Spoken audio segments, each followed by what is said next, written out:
All right, everyone. Welcome back to another episode of It Is What It Is podcast. I'm your host, Cody Kelly. Connect with me. I just want to hear from you, want to engage with you. Want to be a featured guest? Let me know. I have an amazing show tonight. It is Chicago. It must change. I have with me four extraordinary gentlemen, four just amazing human beings in their own rights. I'm going to introduce these individuals before we get into the line of questioning, just to kind of give you an FYI. I have with me Attorney Powell. He is the assistant pastor to Freedom Temple. He is an attorney, not just a lawyer. He actually passed the bar, right? He processes in litigation. He's an extremely intellectual thought leader, not just within the faith space, but also within his community. In the Chatham neighborhood. I grew up with his son, who's my best friend, and I have him on here because he has been directly impacted by the violence of Chicago. I have also with me Reverend Beal. Reverend Beal is also a community activist, a amazing individual, one of the leaders within the Church of God in Christ, really spearheading our what I would call not just faith-based initiatives, but faith into action when servicing the community. He is another returning guest. I really appreciate him. I have with me the Reverend Atkins. He sent me his bio, so I'm going to take the pleasure of reading this so you know who I'm dealing with. I got some heavyweights here. He is a minister, community activist, philanthropist, organizational consultant with a heart of creating innovative initiatives and developing leadership and programming skills amongst teenagers, millennials, and young professionals. Jameer has always had a deep passion for networking and building the inner man or woman to exemplify their holistic identity in Christ, devoted to building up and supporting his community. He has always lived by the motto, be a part of change that you desire to see. Just an amazing individual. And I have with me another sales executive, awesome individual, community activist, Timothy Kincaide, all around good brother who is really dedicated to changing the norms and the status quo and the underlying development issues within the communities of Chicago. Everybody, can you welcome my guests on the show? I am happy, excited to have you all, to hear from you all. Thank you guys so much for being on here. Thank you for having us. Awesome. Thank you, brother. Thank you very much. Thank you. Cool. Well, look, let's get into it. I want to hit it hard. I want to hit it fast. I know we got a 30-minute window that I'm trying to get you guys in and out because I don't believe on being late or on Kojic time. So I'm going to try to get you guys in and out because I got, church is starting to resume and I got to hit all these church meetings, right? So, look, went to Decatur for the weekend, July 4th weekend. My wife and I had some time to get away. So we decided to, go on a little mini vacay, got to get out of town. And it was really great. Came back to some very devastating news. Over 70 shootings, 11 fatalities, including a 3-year-old girl, which has no place for any of that. It's in some of my earlier podcasts, we talked about defunding the police. And Tim, I'm going to start with you on here. Is defunding the police an appropriate measure now when you hear of just instances like that? We think of 70 shootings, more than 7 fatalities, including a 3-year-old child. Defunding the police. My thing is, what are we gonna do with the money when we defund the police? Where are we gonna put it? Right? You remember when Bruce Brown came into office, immediately, not even 3 weeks later, he started cutting programs. He started cutting. I'm talking about all the programs you could think of in our neighborhoods. He started just cutting them. That was the first thing he cut from the budget. People started losing their jobs. Kids didn't have anywhere to go after school. He started cutting therapeutic schools. Montefiore, you remember the show that they had about Montefiore that was heavily impacted, and so we literally lost all of the resources. And as soon as that happened, literally, it was already, the violence was bad in Chicago already, but it was a spike in violence. It was a spike. It was huge. And so when I think about defunding the police, I don't think about, we need to defund the police because they don't need the money. I'm thinking about, okay, if we do defund the police, what are we going to do with those financial resources? Because at the end of the day, we're missing a lot in our neighborhoods, and it costs millions and millions of dollars to get that back. The question is, we want it back. Do we want it back bad enough? And are the people who can provide those services and those financial resources, are they willing to? Do they have the heart to give back? Is that going to stop the gentrification process? Is that going to stop, millions of dollars being invested into our communities? Because I believe that's really what it's all about. It's about the dollar. When there's blood on the streets, buy property. So while we're fighting every day to stop the violence, there are people in spiritual high places and wickedness that are praying on our communities to stay violent so that they can come in and push their agenda. And so that's when we say defund the police. Okay, great. Defund the police, $100 million. What y'all gonna do with the money? If we say use this money to build our communities, do y'all have the platform to do it? Or is that going against the powers that be and y'all can't do it? Because there's a lot of money out here that could be put back in the Black communities, but for some reason, why can't it be done? Why isn't it being done now? We got, okay, that's my thing. I can go all day. I got you. I'll be back to you, Reverend Beal. Blood on the streets. Tim said it. Buy property. It's an old Shakespearean quote. What are your thoughts on that? Well, I mean, when it comes down to defunding the police, there's a lot of misconception to what that means. It's not necessarily, I'm not advocating for the total abolition of the police. I do, however, think that the community is crying out for some other alternative rather than heavily policed communities. How about we redistribute some of that money into our schools, into after school programs, into social services, into better housing, into proliferating jobs, into areas that can reap some fruitful harvest rather than just flooding the community with more police. I mean, at one point, Chicago was hiring police by leaps and bounds, and yet we still see an escalation in violence. So I think something else needs to happen right now. If you put young Black men to work, then that will decrease the amount of robberies and that'll decrease the amount of hanging out on the corners.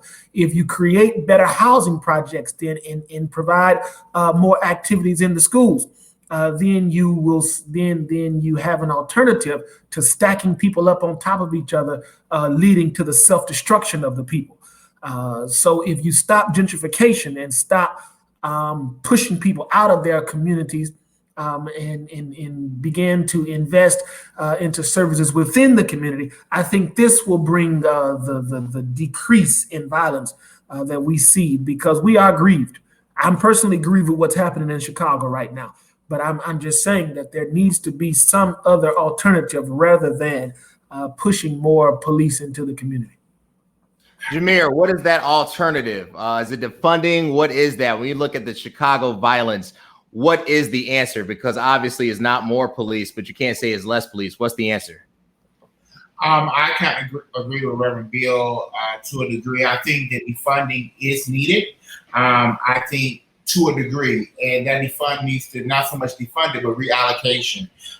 Me being working, I used to work in CPS and SES, which is supplemental educational support programs. There were after-school programs that were offered for students. One key core value I stand by as a person is that exposure.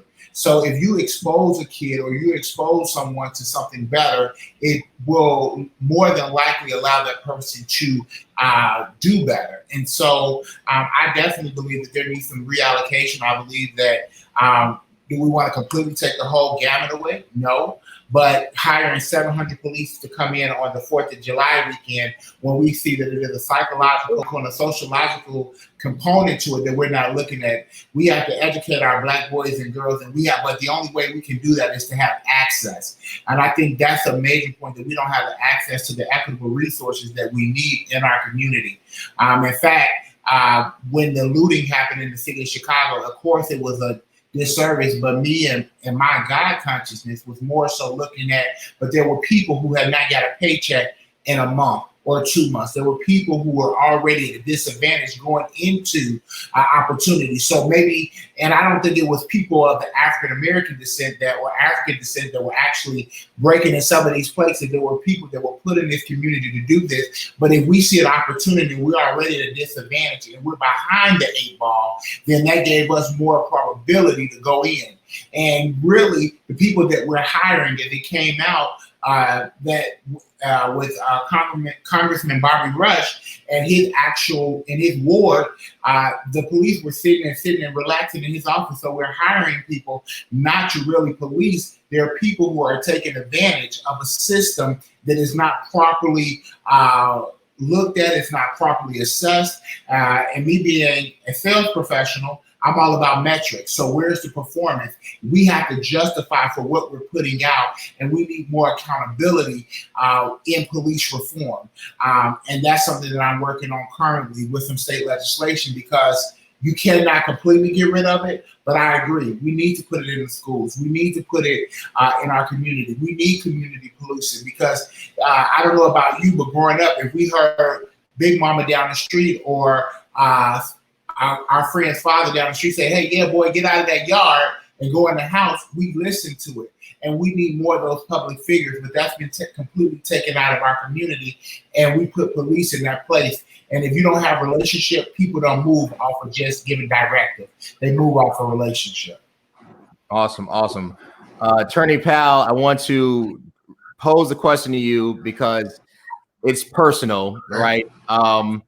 Obviously, we share that relationship. When you hear of the violence in Chicago and you hear that this is an ongoing, I think of Rakia Boyd, like it's just an ongoing thing, right? What should we do versus what we're doing now? Well, Cody, you know the old saying, you keep doing what you're doing, you'll keep getting what you're getting. And we've been doing what we're doing so long that, and yet we're trying to get different results. And it's just not going to work that way. You asked some of the other gentlemen about defunding police. I saw Spike Lee on a television interview recently, and I have to agree with him. He said that the idea of defunding the police needs to be, maybe the name needs to change, because when you think of defunding the police, you mean, you know, some people think, oh my goodness, if somebody's breaking in my house, there's nobody I can call. I can call 911 and nobody will come. That's not what anyone is saying, but there's so many other services that need to be provided. The number one thing that I'm hearing, and I agree with it, is that there's mental health services that need to be provided. There are people who are out on the streets with weapons in their hands, but they are not mentally sound and they don't need to be carrying weapons. Sometimes the person who needs to be called is not necessarily a police officer with a gun. It's someone who can offer some type of help. One of the gentlemen before me said when he saw the looting, the thing that he thought was, these people haven't seen a paycheck in months. And if you looked at, you know, and absolutely, this is not to justify it. Gotcha. But if you looked at those who were in the grocery stores, what were they leaving with? They were leaving with food. You know, I'm not talking about the folks who were trying to take flat screen TVs and all of that. They're leaving with food. Again, it is no justification for it. But if you haven't seen a paycheck in 3 or 4 weeks, and you've got 3 kids at home, and they're all starving and hungry, I mean, you can almost understand what was going on. So we've got to think outside of the box. We have to have things that we have not thought about before. And we cannot solve every 911 call by sending a police officer who's ready, willing, and able to take his weapon out of its holster and start firing. I'm not saying the police will always do that. I've got very good friends who are excellent police officers, but we don't need to intensify a situation that's already bad. Gotcha. Gotcha. I want to throw this because we've hit on the economic weight of it. Chicago has changed in some aspects for the good, but that good came with the cost, right? We know that historically the South and the West Side was predominantly Black, lower income because of redlining and things of that nature. Now Chicago has taken on the initiative like a lot of other cities and has really invested resources into improving the city, but it's become unaffordable for a lot of us. I was having a conversation with my brother, Reverend Atkins, and I told him, you need $100 grand just to not live in the hood, right?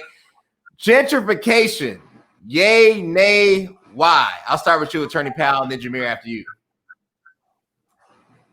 Okay, ask that question one more time. Gentrification. What did you say right after that? Yay or nay? Well, if you're going to have gentrification, then you're going to need to provide a means for those who have been in poverty to get out of poverty. There's nothing wrong with the intellect of some of these who we called hoodlums or gangbangers. Some of them are the most intelligent people you'd ever want to find, but they haven't been given the alternative of how to start their own business, how to run their own enterprise, how to begin their own firms or whatever, or how to get into some type of investment banking. And that's the unfairness. That's the unfairness. A child or a young person rarely can become what they cannot see. There was a young man that I knew years ago who, when we asked him what he wanted to be an airline pilot. That's a beautiful goal. But if he never saw the cockpit of an airplane, how is he going to want to become an airline pilot? How is he going to become that? We've got to offer a mechanism by which a lot of these youths can become what they haven't seen yet. And the only way they can become what they haven't seen yet is they have to be exposed to something that they haven't been exposed to before. So I'm not against gentrification in and of itself, but you've got to couple it, you've got to link it up with showing young people how to become millionaires, business owners, and all of that type of thing. Gotcha. Reverend Atkins, gentrification, the dangers of it or the pros of it. What are your thoughts? I definitely think it's something that is, to Attorney Powell's point, I think it's something that I'm not against, because sometimes if we're in position, it does help us. But to his point as well, it is a major component is exposure. I think the other part of it is coming from corporate America is something that we are usually not on the trajectory to afford sometimes, because when they come in our communities, I think Tim kind of shortly referenced to this earlier, or you, Cody, when they come in our communities, that's why the powers that be, the big wigs, they allow this crime because it takes your property value down, it devalues your property, it devalues your community, and then we have a certain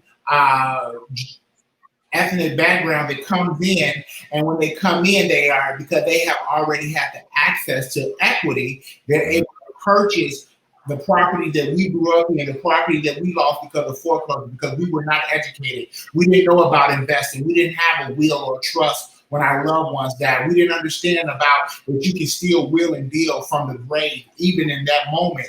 We weren't educated on those things, and so then they come in, and we lose it. Our parents, who 2 generations before worked their lives off, some of them were products of Jim Crow.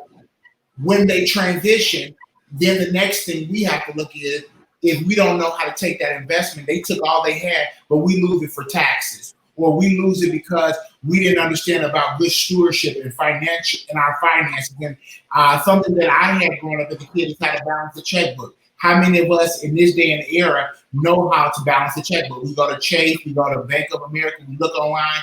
But if you say, okay, now compare that to your checkbook, we don't know. So I think it's a matter of educating. I think it's very much real, but I think that's one side. But the other side is that once we're educated, then we have another battle to fight, and that's making sure that we get our quote unquote 40 acres and a mule when we go on these jobs, because majority of the time we're underpaid for our services. Me having 10 years of sales experience right now, in my current opportunity, I'm a senior. When I really, with 10 years of sales experience, I should have came at a major or higher. But we usually, as African Americans, don't come in at those positions.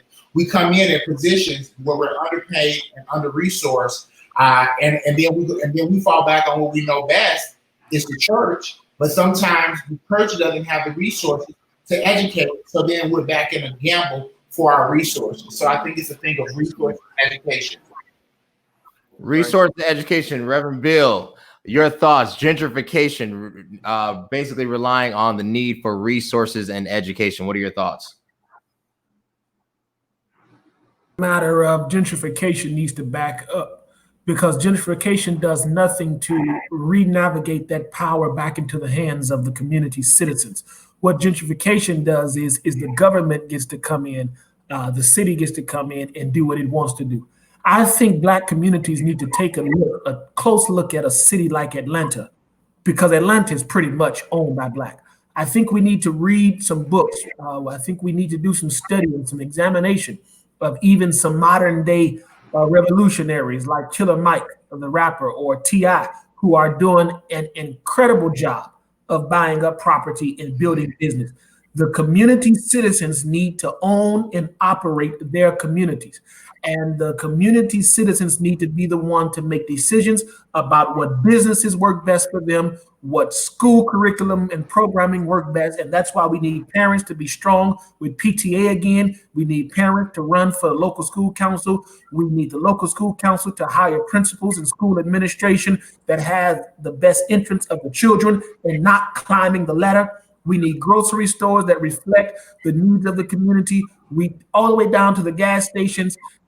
We need ministers and pastors who reclaim their position, not only in the pulpit, but in the community, and responding and tapering messages that meet the needs of those. There were times where churches were being built and they were not being built with parking lots. And the strategy behind that was, we need parking lot because the members of the church walked to church because they were from the community. And so the community, when it comes down to gentrification, we need to reclaim our ownership. I guess we need to claim our ownership of our surroundings. We need to keep our places clean. We need to protect our places. And we need to instill these principles and values into the succeeding generations so they can do the same thing. And we can keep our dollar in rotation, from the grocery store to the barbershop, to the beauty supply, to the church, to the gas station. To it all, we need to own our communities. Amen. Own our communities. Nice. I like that. Own our communities. Tim, gentrification. What is the solution? Is it having a more active role in ownership within our communities? Is it in part subsidizing with the state and federal level? What are your thoughts? Like I had said before, it's and I'm coming from a real deep spiritual part of my soul right now when I say this. There's some evil people that are targeting African American communities that are high value communities that are close to like downtown Chicago. I live right by the United Center. That's where I live. I live in between two major project complexes, Henry Hornets and Rockwell Gardens. I live right by the United Center where the Chicago Bulls play. That's one of the most heavily gentrified areas right now. I'm talking about in June 20th of 2017, 2018, I believe. We had a meeting with some of the members of the community, one of the chief of police, one of the sergeants in the area, the alderman, and a few of the guys that hung out on the block. They used to have little parties on the block. It was real loud, just, obnoxious, trash everywhere. There was no violence, nothing like that. But when you wake up in the morning, it's trash. And, a lot of the individuals that invested into the communities and moved into the communities, most of them were predominantly Caucasian. They had an issue with that. So they would call the cops and do things like that. So the alderman ended up making the community a red zone. Well, in order to make a community a red zone, it literally has to be some type of violence or bloodshed, not just some noise or some minor disruptions during the night. So I brought that point up. I said, there's no bloodshed, there's no violence. Why is this neighborhood being made a red zone? Like you're expecting a group of people that's been living this way for God knows how long, and then you bring in a literally not middle class, because gentrification is to conform to the middle class taste. You're bringing upper class individuals that are making millions of dollars and that have properties all over the United States into this area that are completely just uncomfortable when they come around people that look like me, and you label this area a red zone. Like I said, the alderman was there, the police was there, everybody was there in the community. After the meeting adjourned, 20 minutes after the meeting adjourned, a car pulled up and everybody was outside. A car pulled up and let off a round of AR-15 bullets, shooting 2 people, shooting 3 people, and killing 1. I sat there, right, and held my friend's hand. Right, this was 2.5 years, almost 3 years ago, and watched the bullet literally looking at his lungs. I knew he wasn't gonna make it, but I pleaded the blood. I was like, God, please, keep him. But I saw him take his last breath. I didn't think that it was politically motivated, until about 20, 30 minutes later, I had a conversation with my mom, and we had to go back and play it. Who was all involved in this meeting? And everybody that was involved in that meeting, it was 2 very powerful individuals. When you look at the alderman of a neighborhood, of a community, they know every gang leader in the section that they are, what they represent, right? They can make a phone call easily. It was all of that was going through my head, and I was like, all it took was some bloodshed on this block. And after that, they shut the block down completely. So right now, it's the most beautiful block you can go on. And it took for a young man to lose his life, another young man to almost lose his leg because he got shot in the groin and lost a bunch of blood, and another young man to get shot in the knee, for the neighborhood to finally become red line, and for now you can turn this trap house into $1 million condo and a $500,000 condo and a $500,000 2-flat. I mean, it didn't take no more than 12 months for them to just revitalize the neighborhood at the snap of a finger. And I was like, wow. After experiencing that, and I'm and looking at, that's just one instance. You got to multiply that by 1,000. You got to go to West Austin. You got to go to East Garfield. You got to go to the Hornets. You got to go all the way to the Hunnets. You got to go on the east side. You got to and look at all of these areas where all this violence is happening, and right under the nose of the people that live in there, it's people literally going to these auctions. I worked at auction.com for 3 years, from 2013 to 2017. I used to sit in Cook County auction and literally watch people buy up Inglewood. And I used to go to black investors and black realtors every day and say, look, y'all need to buy this, buy that. No, we ain't buying that. We ain't about to put our money in that neighborhood. I'm like, in 5 years, Inglewood gonna be the place to go. It's 2020. Look at what they're doing in Inglewood right now. So it's like, I take it personal to the point where I know what they're doing. I know that they're intensifying and they're cheering us on to kill one another, to destroy one another. So it's really, man, it's tough to know that it's like we want peace. We want. It's like it's not enough of us to say, let's stop the violence. Let's stop killing each other, because they want us to hate each other so that they can push their agendas across. They want us to hate each other so the property value can stay low. They want us to hate each other so they can create martial law and send the troops into our neighborhoods. They want us. This is a part of the plan. They wanted it to happen during COVID, but it wasn't that much of a panic because COVID. When you think about it, COVID hit when everybody had those refund checks, so people can afford the toilet paper and the hand sanitizer. So when nobody going crazy. Imagine if COVID hit today, when people ran out of all that money. So when the riots happened, they were like, up, right on time, right on schedule. They want all of this to happen. But it's like, what are we going to do? Or what, not even what are we going to do? Because we got all the ideas in the world, but what can we do to combat that? What can we do to educate these young guys to say, look, stop pointing guns at each other. Let's have a conversation and show you who the real enemy is. Let's show you. It's all in the music. It's everywhere. You turn on the TV, like it's in the media. Like, who's gonna where are young people learning about themselves? They're not learning in the schools. Where are they getting information on who they are as people?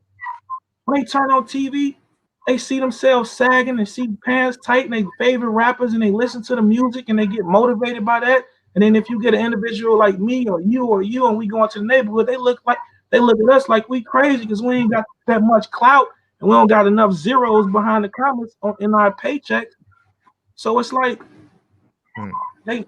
when it comes to gentrification, it's like that all of that plays a huge role in it. And at the end of the day, they look at our people as pawns on the chessboard. Right. They just knocking us out, one by one. And luckily, a few of us are blessed enough to not have to go through that physically, but mentally, spiritually, and emotionally, it's killing me. Yeah. Let me throw this in there, and I'll start with you, Tim, and I'll work, and then Reverend Bill, you'll be next. You talk about the power structure that be. Aldermanic privilege as a real thing became a hot button issue in the last mayoral election campaign. Had the pleasure to go to the debate, saw the performances. I thought personally Dr. Amira was the best and should have probably did better in polling and in results. I thought Susanna Mendoza was great, and I thought Toni Preckwinkle held her own. Did not see Lori coming, and there's no slight against Mayor Lightfoot. It's just that if you took a census of the polls, she didn't rank. I mean, Chico was ahead of her, Paul Vallis. She was literally in the third tier above Willie Wilson. When you think about the political structure of Chicago, what needs to change? Do we get rid of the aldermen? Do they have too much power? Do we put a term limit on these mayors? What is the first thing politically that has to happen to the city of Chicago, known as the Big Blue Machine? Everybody know where the alderman offices are, and they're always open. Aldermen have a lot of power, but not enough pressure put on them, right? We go straight to the mayor. We go straight to City Hall in March. We go over here.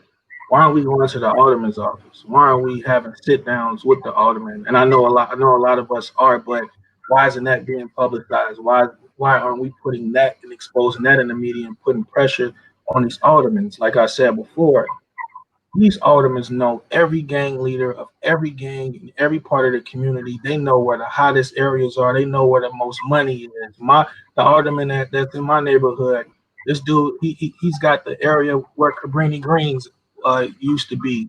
He's got, the area where the United Center is. He's got all the way close to East Garfield. And so it's like, I wouldn't necessarily take the power, because if we take the power away from the aldermen, then who else do we have to go to where we can actually get a sit down with and have a conversation with?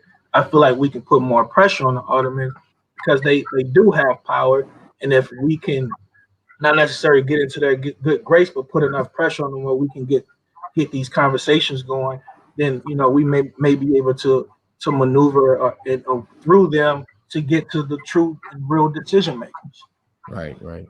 Reverend Bill, basically a statement from our audience member: reduce the number of wards, limit the terms. Aldermen make six figures. They're not required to work, I don't think, 40 full hours. They're just required to live in the zone. As Tim stated, they have too much power. What should we do? Does political change start at the aldermanic level, or does it basically start at the top, at the mayoral level? It's about stacking the deck. It's about accountability and added responsibility. First of all, these aldermen are making more than the state of Illinois representatives, and they have less to do than the Illinois state representatives.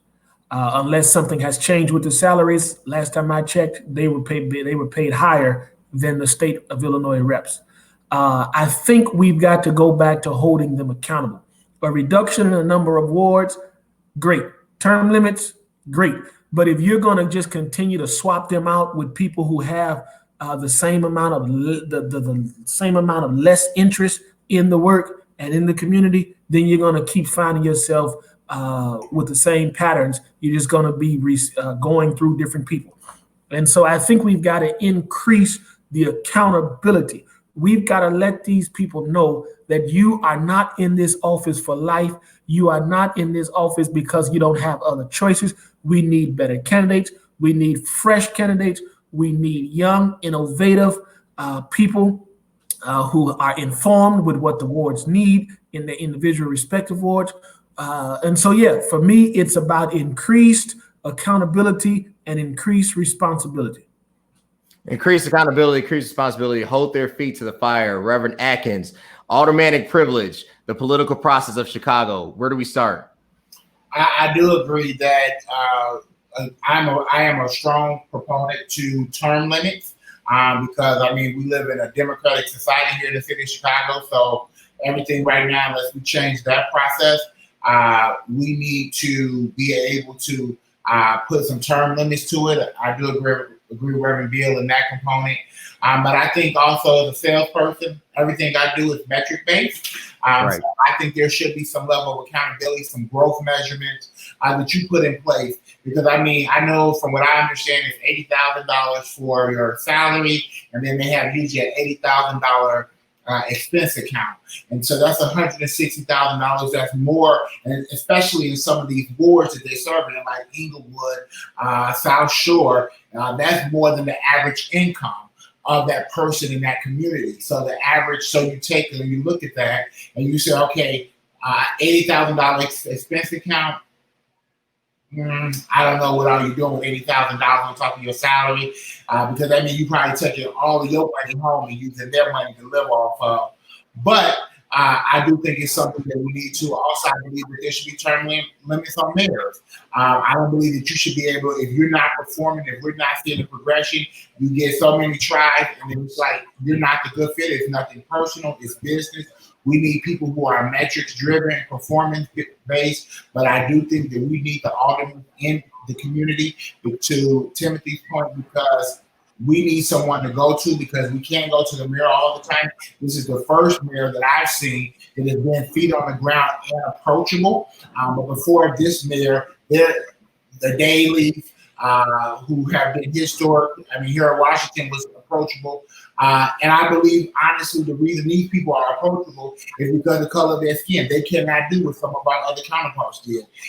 Daily is a big name here in this city. His father was notorious for some very, very bad things and really attacked churches. I mean, you know, so when we talk about this, we need accountability. We need these people to be held responsible, and it should be shown up in the balance. And it could be, you know, if you can't perform, you can't keep this job, because we do need people who are accountable for their actions.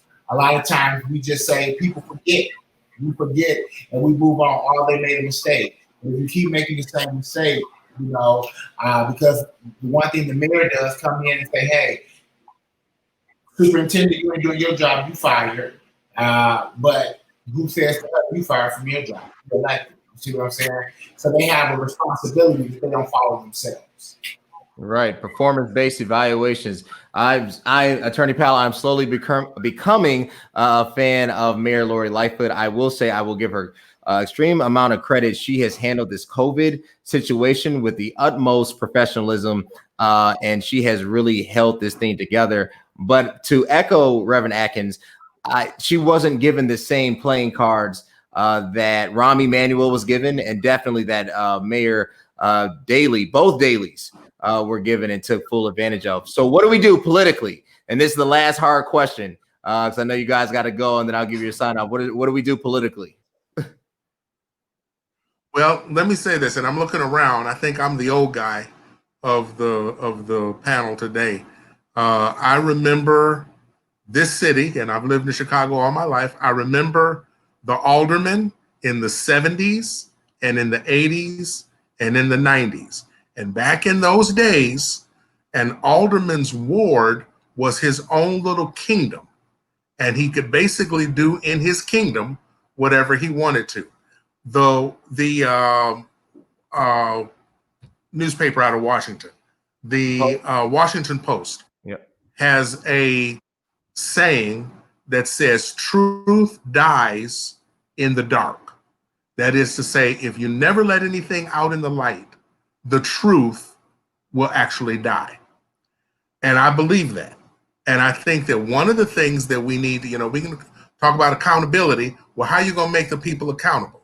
I think that there ought to be individuals assigned, maybe not just newspaper reporters or television reporters, but someone assigned to know everything that's going on in the alderman's office. If Mrs. Johnson down the street had to make 4 phone calls in order to get a new garbage can, that needs to be documented somewhere, because that is saying that this alderman or his office is not well organized and they're slow on the uptake. Whenever anything happens, we need to know. I remember situations where the alderman would intentionally let certain properties be ceded to the city of Chicago. Why did they want that? Because then the alderman could buy that for $1 or for $10. Wow. And actually put his own or her own project on there. If I'm not talking out of school, I've known Cody almost, I guess I have known him all his life. Mm-hmm. And his grandfather, one of his fathers, was pastor of Freedom Temple Church of God in Christ. And I remember when his grandfather, Bishop Marshall, had wanted to acquire a particular lot, had actually made a purchase of a particular vacant lot, thinking that it was going to help the church because it was not too far from the church. And I went to the office of the alderman along with Bishop Marshall, and the alderman got upset. And the reason she was upset was that she had eyes to buy that for herself. A whole lot of things. Truth dies in the dark. Mm-hmm. When all of this stuff is done in the dark, then nobody knows what's going on. We need a committee or a group of individuals, you can call them, put them on blast, who will put all 50 aldermen on blast and will tell you at any given time that Mrs. Johnson had to make 4 phone calls just so she could get a garbage can, or that somebody had to do something, or that there's more crime in this person's ward, even though he knows all the gangbangers and knows all the people who own guns. I mean, we can talk accountability, but we have to come up with the framework of how we're going to make these aldermen accountable. We can start here. Put that alderman on blast. What's the name of the alderman? What's the name? Put him on blast. She's dead now. Oh, she's going to be with. She's gone to be with the Lord. But I would on blast. It is what it is. You can do that here. But look, where can they connect with you? This is my last question to sign off. Attorney Powell, what are you doing? Where can the people connect with you? Let me give you my email address. That's the best way to get in touch with me. Email is Attorney Powell. That's ATTORNEY POWELL, all one word, at yahoo.com. And that's the best way to get in touch with me. All right, Reverend Atkins, where can the people connect with you? What you working on? Where can they follow you? You can, on Instagram, you can look up my name, Jameer Atkins. And then on Facebook, look me up as well on Jameer Atkins. And that's where I do a lot of work in the inner city, and I do a lot of work in the south suburbs where I grew up at. And so I do a lot of work in both of those areas, but you can follow me on there. I'm actually currently working with some state reps in the South suburban area on police reform. Hopefully, if we draft something really well, hopefully there'll be something that'll be taken up by other state reps and state senators to take to the federal level. So we're hopeful and partnering in that effort. And so that's something I'm currently working on. Awesome. Reverend Beal, where can the people connect with you? What you working on? You can connect with me through Facebook. My name on there is L. Jerome Beal. Instagram, Ladarius Beal. You can follow me, and I'm always doing something. So you can see the different projects and things that I'm working on from there. Awesome. Tim, where can they connect with you at? My name on Facebook is Timothy Tremaine. I actually just edited my name so you can see my information. And my email address is kincaid10@gmail.com, which is also under my name on here as well.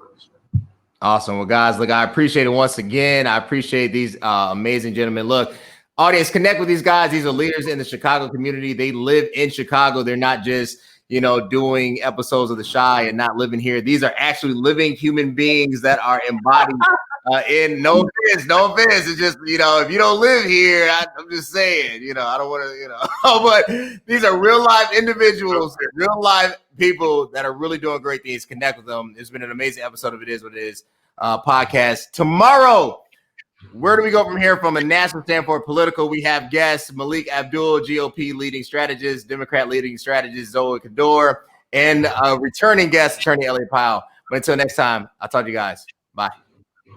Please. Thank you. Thank you, brother. More exciting content, you can subscribe on Anchor at anchor.cv space K. So that's anchor.fm/CV space K. Spreaker.com at itiswhatitis_10. You can also connect with us on via many streaming platforms, but look for us real soon with the Anchor app coming out. Download the app. It'll be on both operating systems. But until next time, thanks.